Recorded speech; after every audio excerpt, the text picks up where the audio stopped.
আপনি কি জানেন যে এই অ্যানিমে ওয়ার্ল্ডে এমন একজন ক্যারেক্টার এক্সিস্ট করে যে কিনা তার থট দিয়ে যে কাউকে কিল করতে পারে। Even anime versus others strongest character, তারা যদি তার উপর অ্যাটাক করে এবং সে যদি তার মুখ থেকে জাস্ট একটা ওয়ার্ড বাইর করে যে ডাই বা তোরা মরে যায়, তাহলে সেই সমস্ত ক্যারেক্টার সেখানেই মারা যাবে।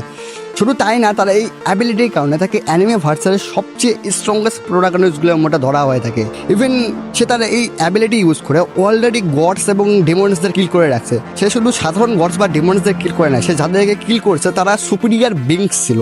সো আপনাদের প্রশ্ন আসতে পারে যে ভাই কে সেই ক্যারেক্টার, তারা এই অ্যাবিলিটি এতটা ডেঞ্জারাস কিভাবে? তো তা জানার জন্য তো অবশ্যই আপনাদেরকে সিরিজ দেখতে হবে। আর সেই ক্যারেক্টারটা কেউ না, সে হইতেছে my death instant ability is so over পাওয়ার সিরিজের মেইন ক্যারেক্টার ইয়োগারি তাতাকাই। সো আপনারা যদি এমন কোনো সিরিজ খুঁজেন যেখানে main character extremely over powered হবে, তাকে কেউ ডিফিট করার মধ্যে থাকবে না, তাহলে এই সিরিজটি একমাত্র আপনারই জন্য। হাতে সময় থাকলে অবশ্যই গিয়ে দেখে আসবেন। আর যাওয়ার আগে অবশ্যই আমার পেজটিকে ফলো করে যাবেন, যাতে পরবর্তী ভিডিও নোটিফিকেশন সবার আগে আপনার কাছে গিয়ে পৌঁছায়।